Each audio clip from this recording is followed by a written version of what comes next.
Bueno, muy buenos días para todas y todos. Gracias por asistir a la actividad académica del Grupo Académico de Epidemiología Clínica de la Universidad de Antioquia. Hoy tenemos el gusto de contar con la participación del doctor Juan David Farfán Albarracín. Él es médico y especialista en neurología infantil de la Universidad Nacional de Colombia. Hace parte del grupo de neuroinmunología pediátrica del Hospital La Misericordia y también coordina el comité científico de la misma línea en la Asociación Colombiana de Neurología Infantil. Juan David es estudiante del doctorado en Medicina Clínica de nuestra universidad y hoy nos va a presentar sus apreciaciones acerca de los desafíos éticos, metodológicos y analíticos en la investigación de las enfermedades raras. Adelante, Juan David, muchas gracias. Buenos días a todos, muchas gracias, profe.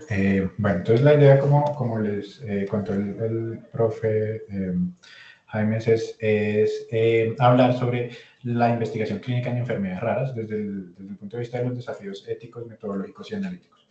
Lo primero que tenemos que entonces que hacer es digamos, establecer que las enfermedades raras presentan unos desafíos desde el punto de vista de salud e inclusión social, y la mejoría de la salud y la equidad para estas personas es ampliamente reconocida a lo largo de todo el mundo como una prioridad en las políticas globales.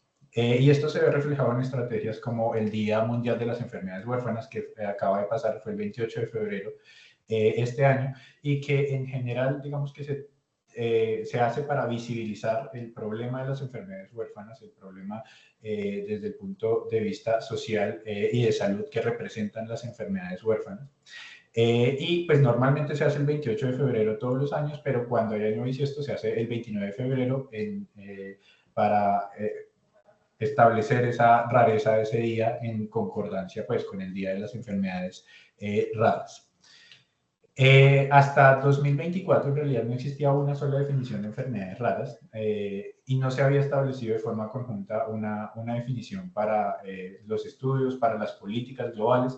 Entonces en 2024 se hace un esfuerzo desde Orphanet para establecer una definición operativa de las enfermedades raras. Y entonces nos dicen entonces que las enfermedades raras es cualquier condición médica con patrones específicos de signos clínicos, síntomas y hallazgos que afecten menos o igual a 1 de cada 2.000 personas que viven en las regiones definidas por la Organización Mundial de la Salud. Y es importante establecer que las enfermedades raras incluyen enfermedades, claro, genéticas, que es lo primero que pensamos cuando nos hablan de enfermedades raras, son enfermedades genéticas, pero las enfermedades raras van más allá de las enfermedades genéticas. Incluyen cánceres, incluyen enfermedades infecciosas raras, envenenamientos, enfermedades raras relacionadas con el sistema inmunitario, enfermedades idiopáticas raras y condiciones raras de origen indeterminado. Entonces, en general, digamos que son un grupo de enfermedades de diferentes y múltiples etiologías y que se pueden describir tanto desde el punto de vista de prevalencia como desde el punto de vista de incidencia, por ejemplo, en el caso de las infecciones. Entonces, esta definición, digamos que ya es una definición que existe desde el año pasado, de que seguramente empezará a ser tomada en cuenta dentro de las políticas en general globales de enfermedades raras. Desde el punto de vista de Colombia específicamente, la ley 1392 de 2010 estableció en principio que las enfermedades huérfanas eran todas aquellas que tuvieran una prevalencia menor de 1 de cada 2.000 personas. Pero la ley 1438 de 2011 modificó esa definición a 1 por cada 5.000, es decir, al principio estábamos muy en línea con la definición que se dio el año pasado, pero posteriormente se modificó, en 2011 se modificó esa definición y ahorita estamos un poco por fuera de lo que se establece, digamos, a nivel, digamos, del consenso. Adicionalmente, es importante decir que esta ley de enfermedades huérfanas, la 1392 de 2010, establece como uno de los deberes por parte del gobierno nacional promover, coordinar e implementar la investigación y el desarrollo de investigaciones en general en enfermedades raras, en enfermedades huérfanas, buscando una mejor calidad de vida y una mejor expectativa de vida para los pacientes con este tipo de enfermedades. Entonces, la investigación en enfermedades huérfanas en realidad es una prioridad en muchos sentidos, desde el punto de vista de que estos pacientes tienen muchas dificultades y parte de estas dificultades tienen que ver con un proceso diagnóstico que es largo, un proceso diagnóstico que es dificultoso, un proceso diagnóstico que puede demorar meses e incluso años para llegar a un diagnóstico específico. E incluso es lo que estamos viviendo actualmente con los pacientes, por ejemplo, con enfermedades genéticas. Todos sabemos que la genética pues, es una disciplina dentro de la medicina relativamente reciente, en la que digamos que el acceso a las pruebas ha sido mucho más reciente de lo que nosotros pensamos. Hace 15 años no era común hacer estudios genéticos a tantas personas como se hacen en este momento, y eso implica que hay muchos pacientes que están llegando a adultos y que están recibiendo su diagnóstico genético ya de adultos que son enfermedades raras en general. El manejo clínico puede llegar a ser inadecuado, no por digamos, una mala praxis, sino por el desconocimiento de las enfermedades. Es decir, son enfermedades tan raras que los médicos difícilmente se han enfrentado alguna vez con una enfermedad rara o con esa enfermedad rara específica que están viendo en ese momento. Entonces, no es inusual que el manejo clínico sea inadecuado en muchos sentidos, desde el punto de vista de diagnóstico, desde el punto de vista de tratamiento. Además, hay un acceso limitado a los tratamientos conocidos y efectivos para estas enfermedades, y la investigación en general en tratamientos, aunque ha aumentado en los últimos años, sigue siendo muy poca. Además, hay que reconocer que estas enfermedades afectan tanto al paciente como al cuidador como a sus familias, y hay un impacto en el sistema de salud importante, no solamente desde el punto de vista de los tratamientos y el costo de los tratamientos, sino también desde el punto de vista de cuánto cuesta el diagnóstico de estas enfermedades, cuánto cuesta el manejo de soporte o el tratamiento de soporte de estas enfermedades, más allá de tratamientos específicos, que claro, tienen un impacto súper importante en el sistema de salud, sobre todo las terapias nuevas, las terapias génicas, son tratamientos que probablemente están muy por fuera de lo que es aceptable para el tratamiento de una enfermedad para una sola persona. Pero en general, digamos que el costo en general, en total de toda la enfermedad, del cuidado de toda la enfermedad, es a lo que se refiere este ítem. Y esto nos lleva a que estas enfermedades ameritan mayor visibilización y reconocimiento por parte en general de la comunidad médica y de la comunidad de salud. Se considera que pueden existir entre 6.000 a 8.000 condiciones raras en general. Eso significa que el 3 a 8% de la población está afectada por ellas. A nivel global, eso serían alrededor de 300 millones de personas. Y en Colombia serían entre 1.5 y 4 millones de personas afectadas por una enfermedad rara. Entonces, vemos que, claro, de forma aislada son condiciones, digamos, muy poco frecuentes, pero cuando reunimos todas las enfermedades raras en su conjunto, vemos que afectan a una proporción muy importante de la población. Son usualmente presentadas como complejas y multisistémicas y llevan en general al paciente a aislamiento, estigmatización y discriminación, no solamente desde el punto de vista social, no solamente desde el punto de vista familiar, desde el punto de vista de su entorno social en general, sino también desde el punto de vista médico. Es decir, como son enfermedades raras que muy pocos conocen, que muy pocos hemos tratado, entonces terminan siendo estigmatizadas desde el punto de vista de salud y discriminadas desde el punto de vista de salud.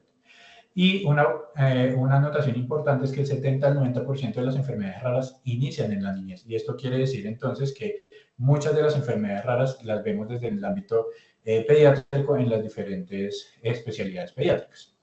Entonces, ¿cuáles son los desafíos éticos que pueden presentarse en la investigación clínica en estas enfermedades? Lo primero es que son consideradas una población vulnerable.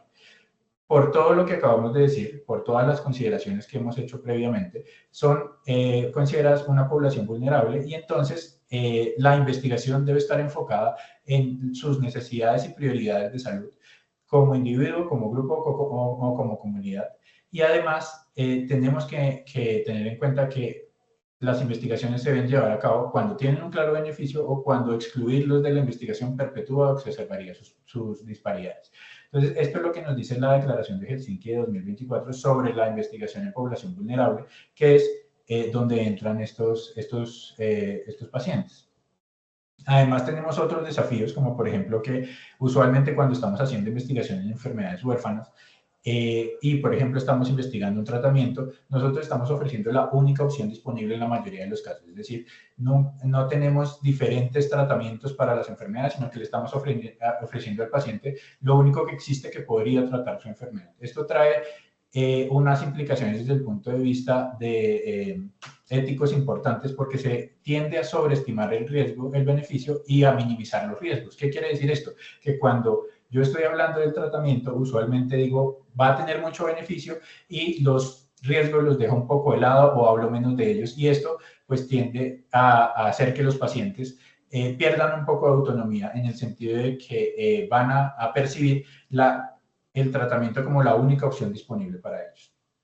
Además, muy en concordancia con el punto anterior, usualmente para este tipo de enfermedades tenemos un límite más alto de efectos adversos. Como no hay tratamientos disponibles, entonces tenemos la tendencia a minimizar los riesgos y a no darles tanta importancia como se los daríamos en el contexto de otras enfermedades. Y esto hace que tengamos dificultades para establecer ese balance riesgo-beneficio, tanto desde el punto de vista médico, cuando hacemos la evaluación del tratamiento desde el punto de vista médico, como cuando hacemos o cuando le contamos al paciente cómo va a ser la investigación, qué se está haciendo y de qué se trata el nuevo medicamento o la nueva intervención que se está haciendo en estas enfermedades.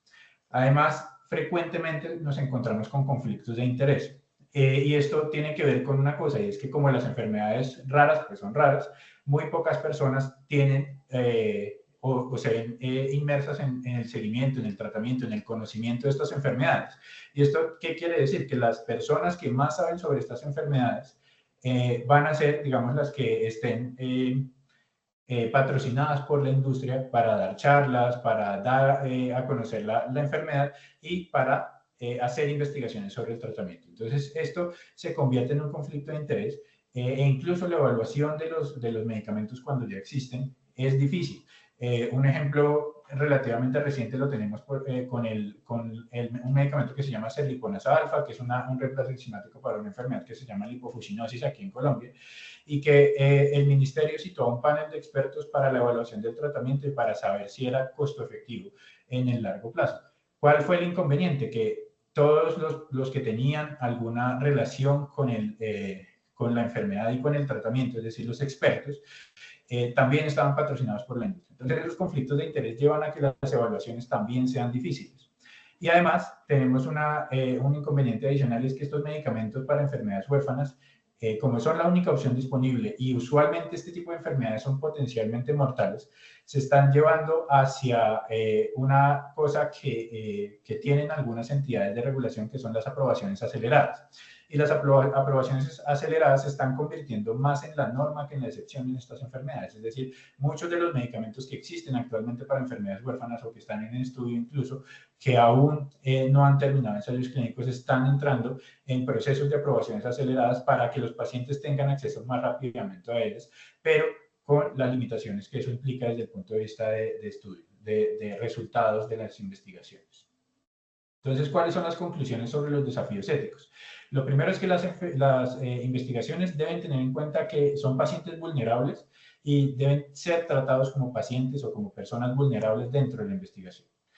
Deben, dentro de lo posible, dar verdaderas oportunidades del ejercicio y la autonomía a los pacientes, haciendo un balance de riesgo y beneficio lo más cercano a lo real posible, para evitar el sesgo de esta es su única opción, esta es la única opción de su tratamiento, del tratamiento para su enfermedad, entonces si no entra acá pues no tiene más opciones. Digamos que se debe evitar caer en ese círculo. Y se deben establecer de forma clara los conflictos de interés y manejarlos apropiadamente dentro de las investigaciones en general. Esto en cuanto a algo de los desafíos éticos que se enfrentan en las enfermedades huérfanas. Pero además tenemos desafíos metodológicos y analíticos. Y el gran desafío de las enfermedades raras es el desafío de las muestras pequeñas. En general tenemos que saber que en las enfermedades raras las muestras grandes son poco probables. Es decir, no vamos a tener grandes números de pacientes en las enfermedades raras. Y entonces muchas investigaciones que se hacen en este tipo de enfermedades son con pocos pacientes. Y esto tiene que ver con una cosa que está claramente descrita en la literatura, y es que las muestras pequeñas en enfermedades raras son inevitables. Y eso lo tenemos que tener en cuenta dentro de los diseños de las investigaciones. Además, tenemos otros desafíos como la dispersión geográfica de los pacientes. Como son enfermedades raras, vamos a encontrar unos pocos pacientes en diferentes regiones geográficas. Y esto también nos lleva a una dificultad para el diseño de las investigaciones y para el seguimiento, por ejemplo, de esos pacientes. Además, hay una falta de conocimiento sobre la historia natural o el curso clínico de la enfermedad. ¿Por qué? Porque no se hacen estudios sobre la historia natural de las enfermedades huérfanas a menos que ya tengamos un prospecto de nuevos tratamientos. Entonces, claro, los estudios de historia natural de enfermedades raras existen, pero existen para las enfermedades en las que ya hay un tratamiento en estudio, por ejemplo. Y entonces necesitamos esos estudios de historia natural para saber cómo se comportaba antes y cómo se puede comportar ahora, y teniendo en cuenta esas estrategias que se pueden utilizar desde el punto de vista metodológico para, por ejemplo, hacer control con cortes históricas o control contra la historia natural de la enfermedad. Además, tenemos una falta de comparadores asociados. Es decir, no vamos a tener diferentes tratamientos para comparar, sino que vamos a siempre, o de forma usual, vamos a tener comparaciones o contra la historia natural de la enfermedad o contra placebo, que es la única opción disponible adicional en este tipo de enfermedades. Los desafíos se ven reflejados en investigaciones que se han hecho. Por ejemplo, en 2019 RIS y colaboradores publicaron un análisis de 659 ensayos clínicos en enfermedades raras y encontraron que el 30.2% se detuvieron, y la principal causa de que se detuvieran los ensayos clínicos fue el insuficiente reclutamiento. Entonces, esto es vamos, como una alerta en este tipo de enfermedades, porque claro, entonces hay que establecer unos diseños apropiados para poder llegar al número suficiente de pacientes. Además, se encontraron otras cosas, como que 2/3 de las publicaciones de los estudios, de los estudios realmente no estaban publicados en los 2 primeros años, y al tercer año aún estaban sin publicar el 31.5%. Y esto, 1/3 de los estudios. Y esto, la causa que ellos, digamos, analizan de este tipo de estos números tan grandes de estudios sin publicar, es también un sesgo de publicación, porque muchas de estas enfermedades, al no llegar a un N apropiado, tampoco llegan a un poder apropiado, y entonces no podemos tener las P's que usualmente buscan las revistas para publicar, y eso termina en que no se publican los estudios en enfermedades raras por este tipo de inconvenientes, digamos, desde el punto de vista estadístico.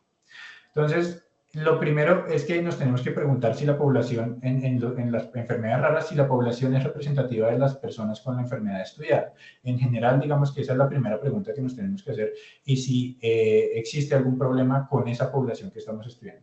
Pero además, si podemos llegar a un suficiente poder estadístico para llegar a conclusiones definitivas y tomar decisiones informadas, que es al final lo que necesitamos. Pero esto tiene el problema de los números. Entonces, muchas de las estrategias que se están utilizando, que se están hablando dentro del análisis de los estudios de enfermedades huérfanas, es que una de las cosas que deberíamos hacer es movernos más allá de los valores P, porque los valores P en realidad no nos van a dar suficiente información sobre la enfermedad, y tienen pues los problemas que todos que se han discutido muchas veces. El problema de la dicotomización del valor P, y en general digamos que no sería adecuado desde el punto de vista analítico establecer todas las relaciones o el valor de las relaciones que se encuentran con respecto al valor P. Además, se han hecho otras propuestas, como por ejemplo un proceso cegado de revisión, cegando los resultados. Entonces, lo que se hace es enviar a los revisores la parte del planteamiento del problema, la metodología que se pretende usar, toda la parte, digamos, hasta el análisis, hasta el análisis estadístico que se piensa hacer sin los resultados. Y una vez se establece que este proceso es adecuado, que el proceso que quieren realizar los autores es adecuado, entonces ahora sí se destapan los resultados y se publica el artículo. Esto es una de las estrategias que se ha propuesto dentro de los procesos de investigación en enfermedades huérfanas. Pero hay que tener en cuenta que aún en las condiciones para las que hay financiamiento y la industria está motivada, hay límites metodológicos, y los datos disponibles van a limitar la capacidad de generar evidencia en los desenlaces de los pacientes. Esto es una cosa que hay que tener en cuenta dentro de las enfermedades huérfanas. Entonces, se han planteado diferentes estrategias para llegar digamos, impactar en esos desafíos metodológicos y analíticos. Hay algunas estrategias desde el punto de vista de diseño que tienen que ver con la minimización de la muestra, es decir, necesitar dentro de lo posible la menor cantidad de pacientes o aumentar, digamos, el número de pacientes que se reclutan. Una de esas estrategias es la mayor duración del seguimiento. Cuando yo aumento el seguimiento, aumento el número de individuos con el desenlace que se pretende evaluar, y entonces eso me puede ayudar a mejorar un poco el poder del estudio. Enfocarse en los pacientes de alto riesgo tiene el mismo efecto. Voy a tener pacientes de alto riesgo que tienen una probabilidad mayor de tener el desenlace o de presentar el desenlace, entonces voy a tener un mayor número de desenlaces al final. Y el uso de pruebas genéticas, que es una cosa que se está haciendo recientemente, que incluso pacientes presintomáticos se están incluyendo en los estudios clínicos de las enfermedades para compararlos con los pacientes que ya son sintomáticos y que ya tienen un desenlace. Entonces, este tipo de estrategias pueden servir para disminuir la muestra necesaria dentro del estudio. Es una cosa que, por ejemplo, se hizo en este estudio que está publicado en el New England Journal, en el que se estudió justamente ese medicamento del que estábamos hablando hace un rato, la celiponasa alfa en lipofuscinosis, y lo que se hizo pues fue un control contra una corte histórica. Se utilizaron varias estrategias. Lo primero es que, digamos que se utilizó digamos que el tiempo es, digamos, la principal estrategia que se utilizó aquí en este estudio, en el que vemos que el seguimiento se hizo a 161 semanas para poder llegar a encontrar esas diferencias que estábamos buscando. Además, podemos tener, desde el punto de vista de diseño, en ensayos clínicos, por ejemplo, ensayos clínicos factoriales que nos ayudan a disminuir la muestra que se requiere para múltiples evaluaciones, pero manteniendo la muestra de cada evaluación individual. Es decir, tenemos un tratamiento A que vamos a comparar contra placebo y tenemos un tratamiento B que vamos a comparar contra placebo. Las comparaciones individuales contra placebo tienen los mismos números, pero vamos a necesitar menos muestra porque vamos a tener un solo placebo para comparar los dos tratamientos. Entonces, esto nos permite hacer comparaciones de varios tratamientos con una menor cantidad de muestra. Y esto es, por ejemplo, lo que se ha hecho en algunas terapias génicas, por ejemplo, para la miopatía miotubular ligada a X. Entonces, se planteó un estudio en el que se comparaban 2 dosis del medicamento de la terapia génica contra los controles, y con esto fue que se hicieron las comparaciones contra cada dosis, entonces, y entre las dosis. Entonces, esto nos permite hacer varias comparaciones y nos permite disminuir la muestra necesaria para cada comparación. Además, desde el punto de vista de los desenlaces, también podemos utilizar estrategias para disminuir la cantidad de muestras. Por ejemplo, la selección de un desenlace continuo va a aumentar la eficiencia estadística. Tiene sus dificultades porque dificulta la interpretación de los resultados, pero vamos a tener un mejor poder o una mejor eficiencia estadística cuando seleccionamos un desenlace continuo. Otra estrategia es la selección de un desenlace subrogado. Un desenlace subrogado puede tener también problemas desde el punto de vista de interpretación clínica y es difícil validar los biomarcadores como buenos desenlaces subrogados. Entonces, esto es una de las dificultades que se enfrenta ese proceso. La selección de un desenlace compuesto también nos puede ayudar a aumentar el número de desenlaces observados y, por lo tanto, aumentar el poder estadístico. Y la selección de un desenlace repetido en el tiempo también nos puede ayudar porque cada paciente puede contribuir con más de un desenlace. Entonces, eso también nos va a ayudar a disminuir la cantidad de muestra necesaria. Otra de las estrategias es la construcción de redes de reclutamiento, que pueden ser nacionales o internacionales, y un ejemplo muy importante lo tenemos en las redes europeas de enfermedades huérfanas, en las que existen, por ejemplo, redes para diferentes tipos de enfermedades, incluyendo enfermedades endocrinológicas, enfermedades óseas, enfermedades como, por ejemplo, las epilepsias raras o los trastornos neuromusculares. En general, en Europa está relativamente bien organizadas las redes de reclutamiento de enfermedades huérfanas. Entonces, esto permite que las investigaciones fluyan un poco más fácil y el reclutamiento no sea tan difícil. Un ejemplo probablemente muy importante también lo tenemos en la red de investigación clínica de enfermedades raras de Estados Unidos, que es una iniciativa del Instituto Nacional de Salud de Estados Unidos, en el que vemos que ellos tienen diferentes grupos de enfermedades huérfanas y tienen redes de reclutamiento para estas enfermedades. Incluso tienen la información muy organizada y los artículos que publican sobre todas las enfermedades también se pueden encontrar en la página de la red. Un ejemplo de este tipo de redes de investigación lo encontramos con la comparación de dimetilfumarato e interferón beta-1A en esclerosis múltiple de inicio pediátrico. Ellos utilizaron varias estrategias. Una de esas fue utilizar un desenlace que se puede considerar como continuo, que es la proporción de los pacientes con nuevas lesiones T2 hiperintensas en T2 en la resonancia a las 96 semanas, pero además ellos no calcularon tamaño de muestra directamente, sino que dijeron, por factibilidad lo que queremos es tener 50 pacientes en cada grupo de tratamiento. Y así se realizó el estudio, además de tener una red de reclutamiento multicéntrica que ayudó a tener una muestra de los pacientes más rápidamente. Y existen diferentes propuestas desde el punto de vista, por ejemplo, en febrero de 2025 Lancet lanzó la Comisión de Enfermedades Huérfanas, cuyo uno de los objetivos es justamente empezar a construir esas redes para disminuir las disparidades que existen desde el punto de vista de cuidados en salud para esas 400 millones de personas o 300 millones de personas que existen con enfermedades huérfanas alrededor del mundo. También podemos utilizar diseños adaptativos como una aleatorización adaptativa que cambie la probabilidad de la inclusión de los pacientes en los diferentes brazos de un ensayo clínico teniendo en cuenta la eficacia del tratamiento que se ha visto en un análisis interino, por ejemplo, o ensayos clínicos secuenciales en los que se propongan desenlaces de seguridad, de eficacia o futilidad para la terminación del ensayo clínico. Uno de los problemas que puede surgir cuando hacemos este tipo de ensayos clínicos secuenciales es que al final, si no alcanzamos ninguno de los objetivos de seguridad, eficacia o futilidad, vamos a necesitar más muestras de la que íbamos a necesitar inicialmente, solamente para lidiar con la multiplicidad que se genera de esos análisis que se están haciendo de forma interina.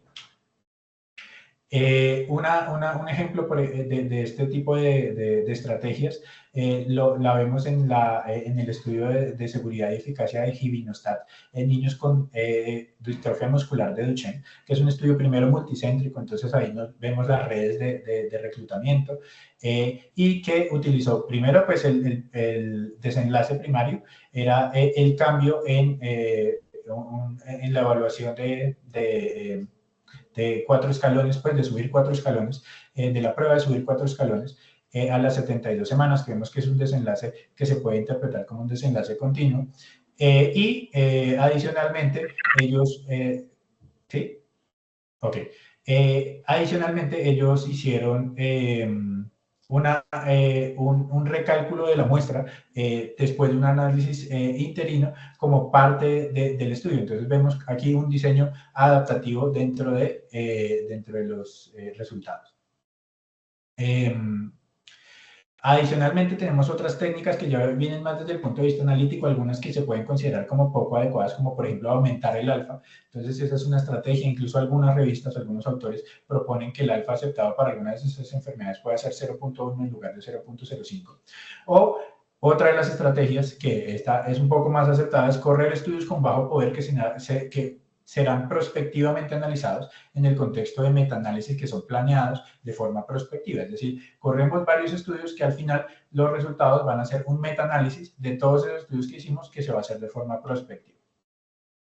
Otra de las estrategias es incluir los análisis dentro de un marco bayesiano y esto nos puede ayudar a incluir la información previa que existe sobre la eficacia de un tratamiento o sobre otro tipo de variables e incluirlas dentro de los resultados que nosotros tenemos dentro de la investigación. Y esto nos ayuda a tener un mejor estimado de los efectos posibles que tenemos del tratamiento. ¿Cuál es la dificultad con esto? Que no siempre vamos a tener un estudio que sea exactamente igual al de nosotros. Entonces, ¿qué se ha propuesto para eso? Puntajes, ponderación de la evidencia previa para poder incluirla dentro de nuestros resultados. Entonces, existen diferentes estrategias, algunas que tienen en cuenta si la enfermedad es la misma, si el tratamiento es el mismo, si el desenlace es el mismo, y entonces si todo es lo mismo, pues la ponderación es 1, pero si hay alguna diferencia, empieza a bajar hasta llegar a 0. Y esto desde el punto de vista, digamos, de qué tan parecido es el ensayo clínico, pero desde el punto de vista de diseño también. Entonces, qué tanta calidad tiene para incluirlo, o si es aleatorizado o no aleatorizado, si es controlado prospectivamente o contra cortes históricas, si es de un solo brazo, si es, por ejemplo, una serie de casos o un reporte de casos. Entonces, todas estas estrategias existen para ponderar la evidencia que existe previamente y poder incluirla dentro de los resultados de nuestro estudio. Un ejemplo de esto es el uso de belimumab, que es un tratamiento para lupus eritematoso sistémico que está aprobado para su uso en adultos, pero en población pediátrica pues, no existía evidencia. Entonces, ¿qué se hizo? Hacer un estudio, un ensayo, plantear un ensayo clínico en población pediátrica. ¿Cuál fue el problema?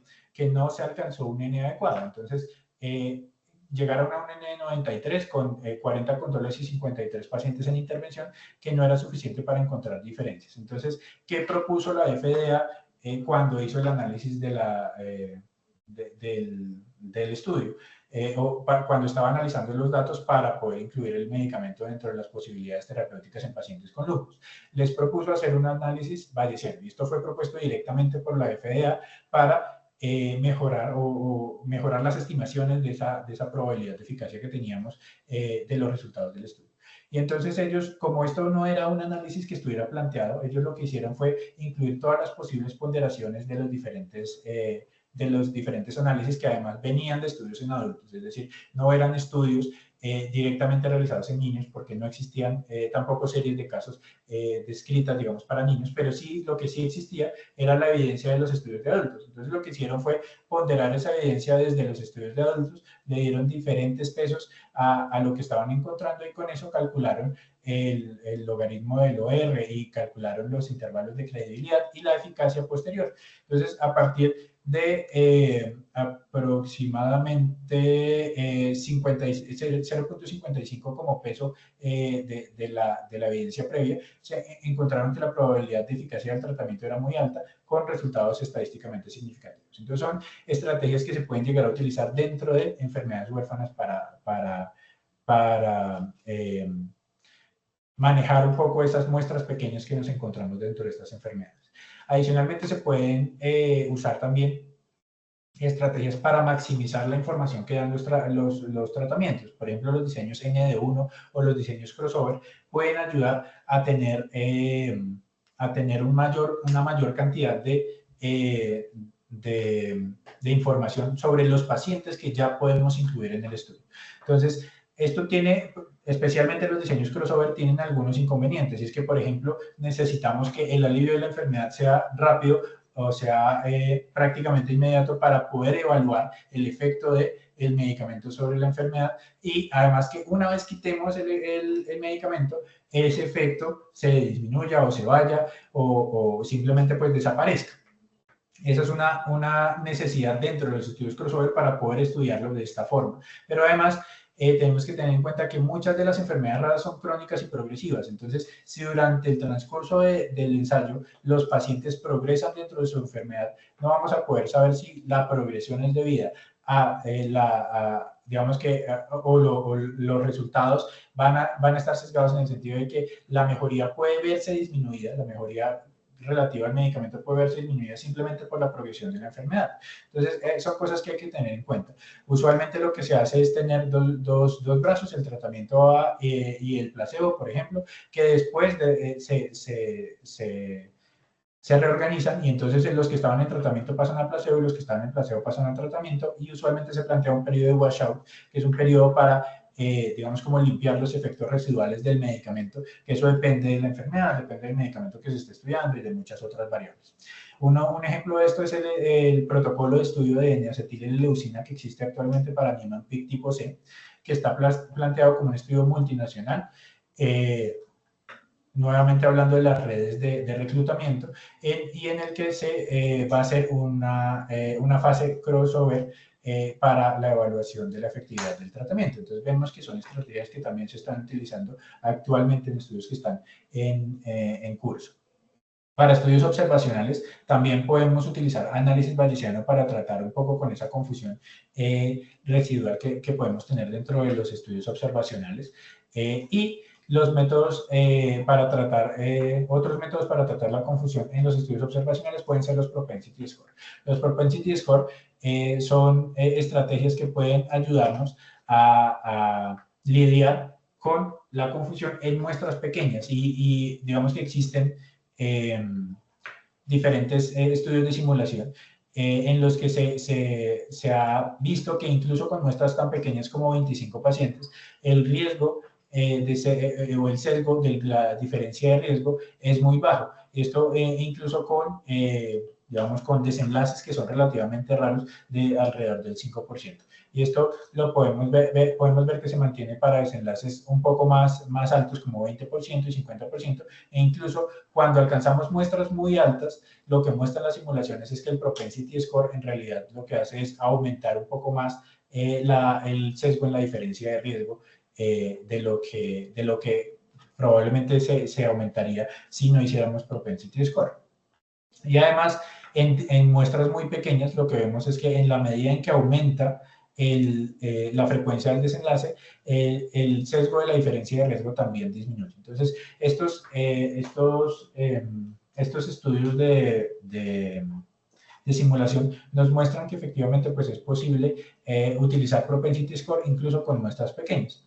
Y es una de las estrategias que se ha utilizado, por ejemplo, en distrofia muscular de Duchenne, en los que pues, en este estudio se utilizó específicamente porque se estaba comparando contra la corte histórica, entonces lo que se hizo fue un propensity score para hacer un pareamiento. Y pues con respecto a ese propensity score, a esas pacientes pareados por propensity score, se hicieron los análisis estadísticos.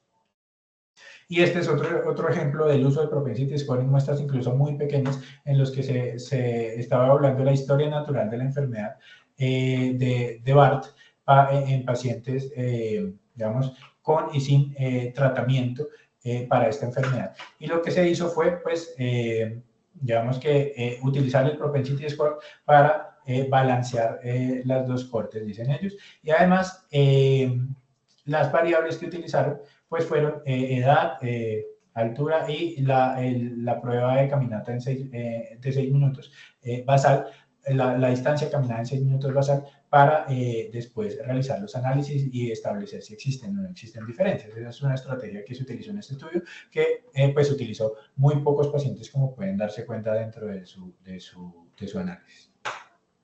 También podemos utilizar, digamos, diseños, estrategias desde el punto de vista de diseño de estudios observacionales, como los estudios autocontrolados de antes y después, los de estudios de casos y controles que nos ayudan con esas enfermedades raras o incluso esos desenlaces raros, y las cortes de inicio, en las que se captura el paciente desde el inicio de la enfermedad, que eso también puede ayudar a mejorar el análisis dentro de los estudios observacionales.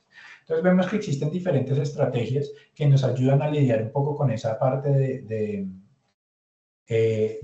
los bajos números en las enfermedades raras, incluyendo estrategias para minimizar el número de participantes con diseños factoriales, aleatorización adaptativa, diseños secuenciales o diseños crossover, que además también nos pueden ayudar en el caso de los diseños crossover o N1 a facilitar el ajuste por variables de confusión o a maximizar el número de pacientes que reciben el paciente. También la aleatorización adaptativa puede maximizar el número de participantes que reciben el tratamiento al generar una mayor probabilidad de reclutamiento o de aleatorización al brazo del tratamiento que se ve como efectivo. Además, también podemos utilizar desenlaces continuos, desenlaces subrogados, con todas las dificultades que eso representa desde el punto de vista analítico y de impacto sobre todo clínico. Desenlaces compuestos también podemos utilizar o desenlaces repetidos.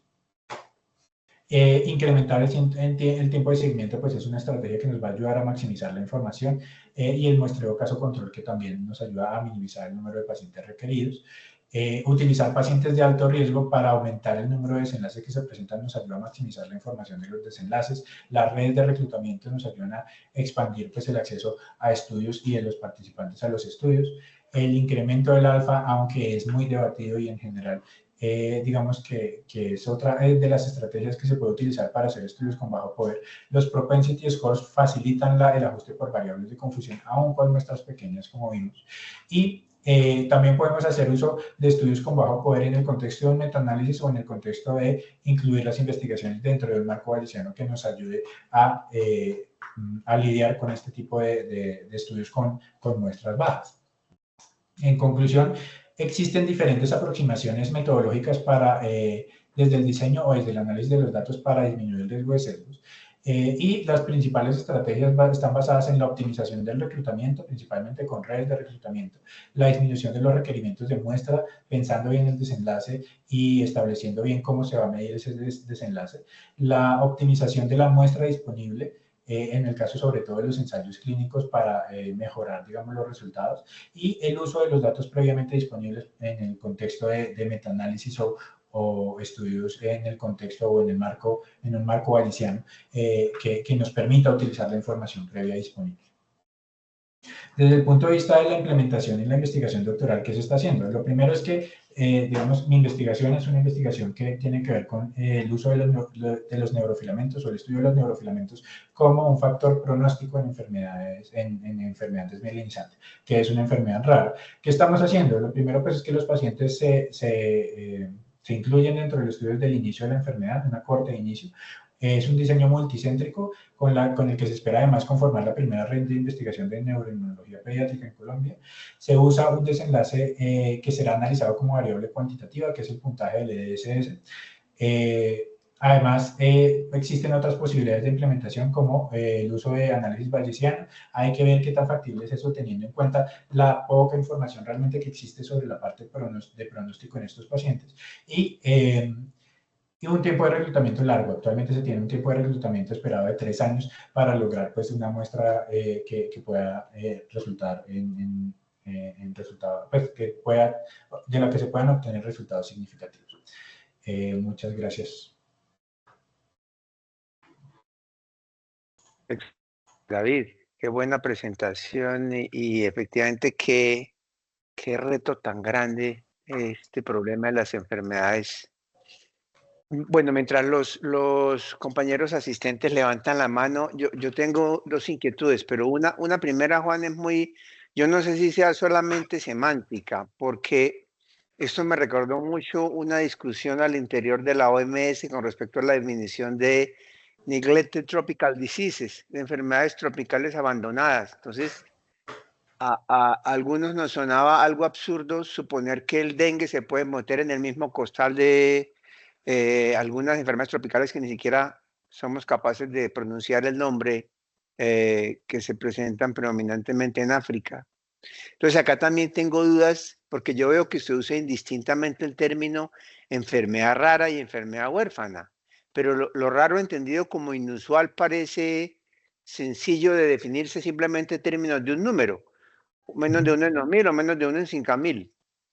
Pero entonces hay enfermedades inusuales, como por ejemplo la esclerosis múltiple, que debe ser por ahí de ese orden de 1 en 3.000 o 1 en 4.000, pero uno le queda con la sensación como de que no está nada huérfana, que tiene muchos papás, tiene mucha investigación, redes internacionales.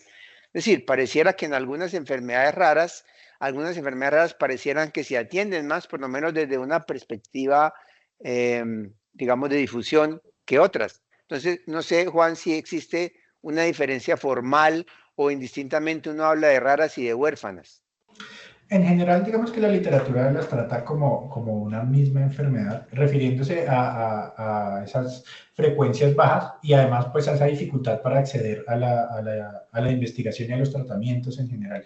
Vamos que no solamente es el hecho de que existan, digamos, tratamientos, porque sí, en esclerosis múltiple existen muchos tratamientos, especialmente en adultos, pero el acceso a estos tratamientos cada vez se vuelve más difícil y cada vez son más caros esos tratamientos. Entonces lo que esperamos es que cada vez sea más difícil acceder a esos tratamientos que realmente pues están mostrando que son los tratamientos más efectivos. Vamos que existió una diferencia en algún momento entre enfermedades huérfanas y raras, pero lo que se está intentando en los últimos años es, digamos que, denominarlas a todas como enfermedades raras. Yo lo estoy utilizando indistintamente, pero referirse a todas como enfermedades raras con los desafíos que ya sabemos que tienen las enfermedades raras. Claro, en algún momento se llamaban enfermedades huérfanas justamente por esa orfandad de investigación, de cuidado clínico, de tratamientos, de todas esas estrategias. Entonces, es cierto que existen todas esas dificultades con muchas enfermedades y es cierto que existen enfermedades a las que se les está poniendo más atención. Y pues eso incluye, por ejemplo, la distrofia muscular de Duchenne. Es una enfermedad que ahorita tiene un montón de investigaciones en curso con un montón de tratamientos que tienen que ver con terapia génica, probablemente porque son enfermedades que tienen un curso largo y un curso un poco más notorio desde el punto de vista de discapacidad, viven muchos años con discapacidad y demás, entonces se les ha prestado un poco más de atención. Y no son tan huérfanas en cuanto a investigaciones y tratamientos en estudio. Ahora, en cuanto al cuidado, el conocimiento, digamos, en general, digamos, todos los aspectos de cuidado clínico y de estigmatización y demás siguen teniendo las mismas características que todo el resto de enfermedades. Entonces, se intenta hacer, claro, llamar a todas enfermedades raras en este momento, y realmente ya casi no se habla de enfermedades huérfanas, sino de enfermedades raras.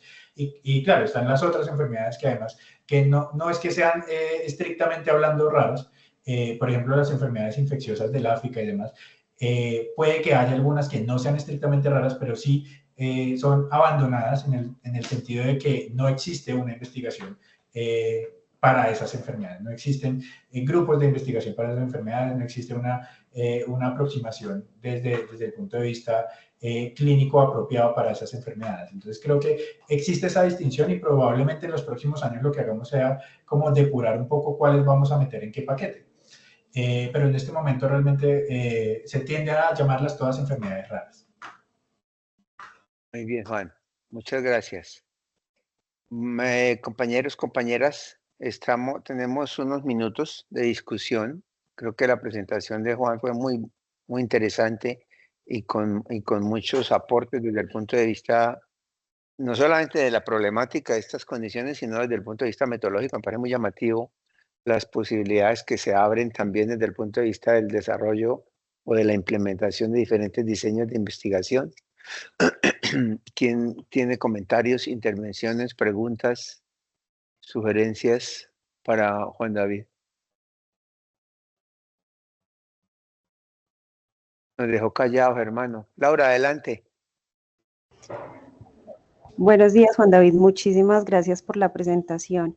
Yo quería preguntar respecto a lo que comentabas de las dificultades en el tamaño de muestra por también la distribución geográfica de los pacientes. Es muy difícil hacer el seguimiento, es muy difícil pues poder llevarlos en este proceso del estudio, del ensayo. ¿Cómo se ha visto la participación de las instituciones en diferentes ciudades? No sé, pues ya hablando directamente de las ciudades principales, para poder unir, articular o llevar a cabo estos proyectos de investigación y poder, digamos, captar o tener en disponibilidad para que las personas puedan acceder a los servicios de salud en cada ciudad. Sí, de acuerdo. Digamos que es una pregunta que se divide en varias partes. Lo primero es la disponibilidad de las instituciones para realizar investigación en estas enfermedades. Depende mucho de cómo la institución vea la investigación como un proceso que aporta dentro de todo el marco de su estructura y dentro de todo el marco. Realmente los hospitales en general deben ser vistos desde cierto punto de vista como empresas, y entonces la investigación e innovación ahí debe tener un papel. Y depende mucho de cómo esté establecido ese papel y de cómo vean ellos ese papel, el interés en participar en este tipo de investigaciones. En general, las instituciones grandes tienden a tener una perspectiva más amplia sobre lo que es investigación e innovación y hacer más... A tener más motivación para participar en investigaciones multicéntricas. Es, digamos, la experiencia dentro del marco de nuestro contexto en Colombia, ¿no? Ahora, pues en otros países, y pues tengo la oportunidad de conocer, por ejemplo, las redes que existen de neuroinmunología en España. En España, en realidad, la investigación es vista como un proceso que aporta mucho desde el punto de vista tanto de salud como de los hospitales como empresa y en visibilización de los hospitales. Entonces ellos están muy interesados en participar y es relativamente sencillo, digamos, hacer estudios multicéntricos o por lo menos con muchas menos dificultades de las que tenemos en Colombia. Entonces, digamos que eso también depende mucho de esa perspectiva. Ahora, sobre la parte del acceso a los tratamientos y al cuidado clínico, claramente el acceso a los tratamientos y cuidado clínico en enfermedades huérfanas en Colombia está centralizado en las ciudades grandes.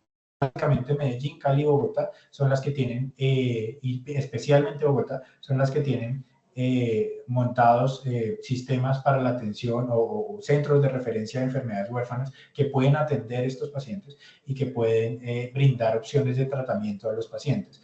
Desde el punto de vista de lo ya probado, de lo que ya existe en el país, de lo que ya tiene un estudio por el INVIMA. Los tratamientos que no están o que están en estudio o que hacen parte de ensayos multicéntricos que están en curso pues a nivel internacional.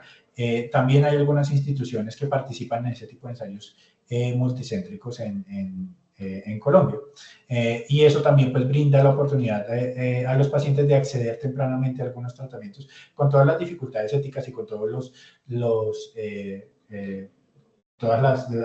desafíos, pues, desde el punto de vista ético que se tienen que plantear con este tipo de pacientes, ¿no? Listo, muchas gracias. Juan David, hay una anotación en el chat, usted más no lo puede ver por estar con las diapositivas, pero me parece muy interesante. Jenny Carolina Pineda comenta que en Colombia los registros de enfermedades raras son gestionados por el Ministerio de Salud, la cuenta de alto costo del Civigila, pero su calidad y accesibilidad pueden influir en su utilidad para la investigación epidemiológica y para los ensayos clínicos. Desde una perspectiva metodológica, ¿cómo hacer o cuáles son los criterios clave para garantizar la validez de esos registros y en qué medida deberían complementarse con bases de datos internacionales como Orphanet? Todo eso en aras, pues, como de mejorar la robustez de los estudios. Y también le dice que gracias y felicitaciones. Listo.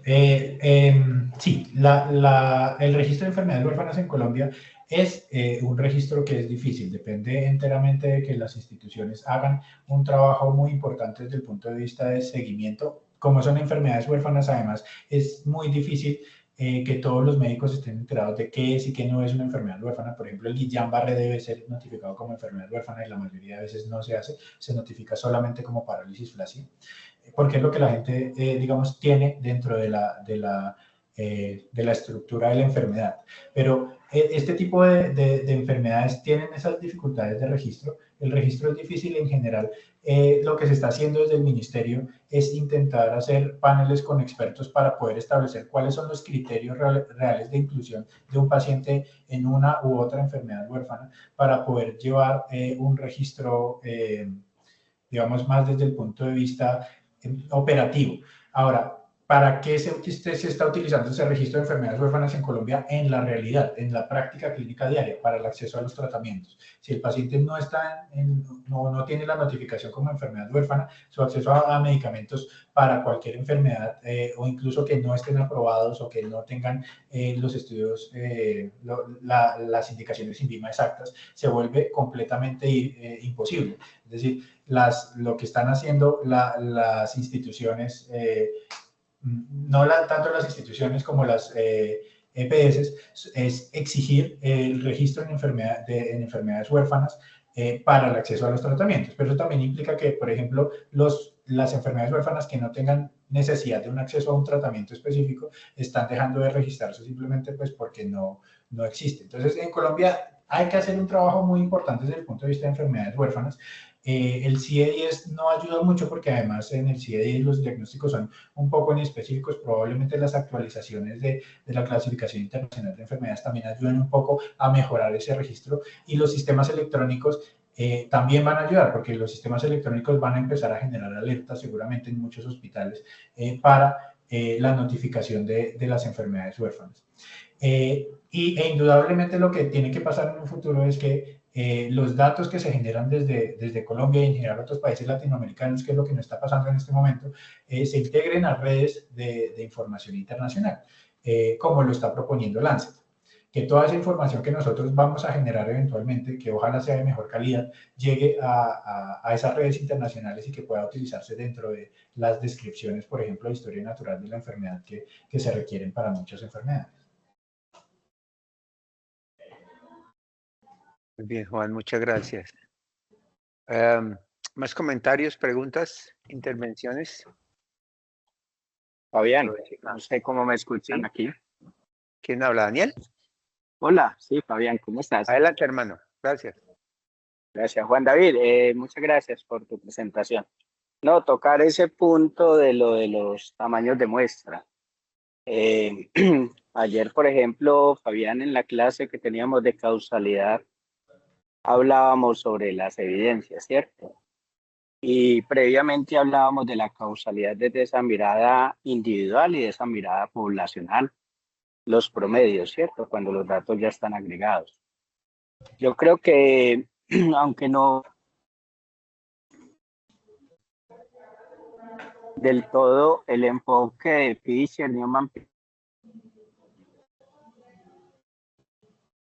No hay buen sonido, Daniel, se nos está cortando. Hola, ahí volvió a Está enseñar. cortando, sí.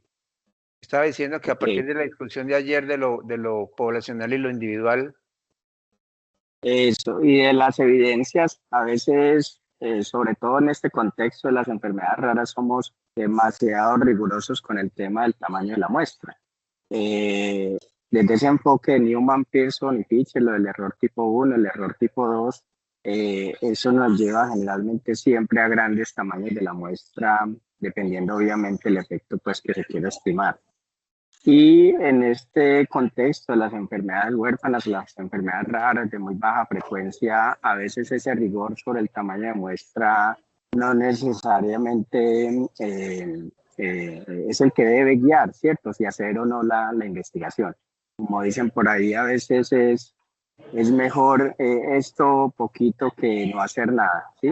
Muchas teorías, o seguramente en enfermedades clínicas, con estudios previos, con un solo caso o con pocas muestras, hoy siguen vigentes y se han evaluado con los metaanálisis o con estudios previos y se han visto pues que por la plausibilidad biológica son coherentes con los datos. Entonces, yo creo que ese tema de lo de la P, ¿cierto? El de siempre estar buscando la P, que depende más del tamaño de muestra, no tanto del efecto que se quiera encontrar en una asociación. Creo que restringe mucho este tipo de investigaciones, me imagino yo en un comité de ética o en un comité ya de evaluación del rigor metodológico, porque las muestras son pequeñas. Yo creo que restringir en los estudios solamente por un enfoque, por un paradigma propuesto en una época, en un contexto, por unas autoridades, donde hoy claramente ese enfoque está siendo muy, muy debatido. Creo que hay que también como revisarlo y discutirlo, ¿cierto? El tamaño muestra en este tipo de estudios, desde un enfoque que fue una postura pues incluso autoritaria de ciertos autores que hay que revisar. Entonces, ese punto que es muy preocupante cuando estamos hablando de este tipo de trabajos, creo que es bueno como discutirlo y revisarlo. Por ahí decía el profesor Luis Carlos Silva una vez, el tamaño muestra, lo decía él coloquialmente, es el que usted se le dé la gana. Obviamente no es así. Hay que plantear los argumentos. Puede ser los argumentos desde el punto de vista estadístico, desde ese enfoque, pero también los argumentos lo factible y lo necesario y lo importante que hacer es las investigaciones, sobre todo en este contexto. Obviamente en enfermedades de más alta frecuencia, argumentar un tamaño muestra pequeño, probablemente eso no va a ser tan lógico, pero no se puede quedar como la discusión únicamente en una postura pues como metodológica. Gracias Juan David por tu presentación también, el comentario.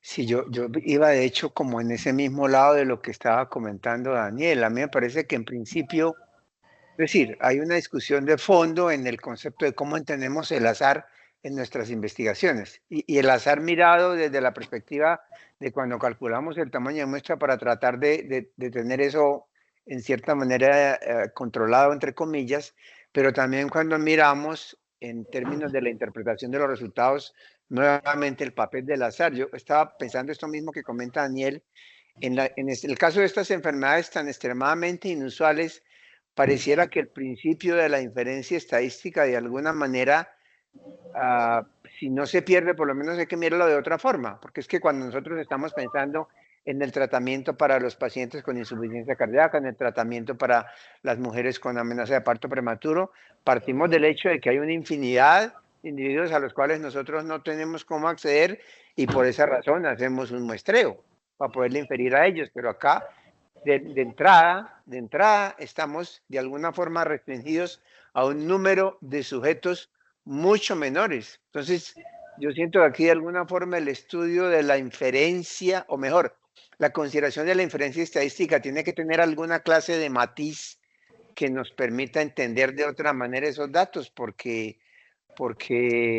sí, lo que dice Daniel, es decir, de alguna forma esto como que no tiene sentido, digamos, afrontar con las mismas herramientas tan restrictivas de los errores aleatorios o del prior en el ejercicio bayesiano, y luego con las mismas herramientas restrictivas mirar en los resultados otra vez el mismo discurso de los intervalos de confianza o de los intervalos de credibilidad para los bayesianos. Es decir, yo creo que los dos escenarios son igualmente problemáticos en cómo afrontar este tipo de enfermedades, este tipo de problemas que por definición son inusuales.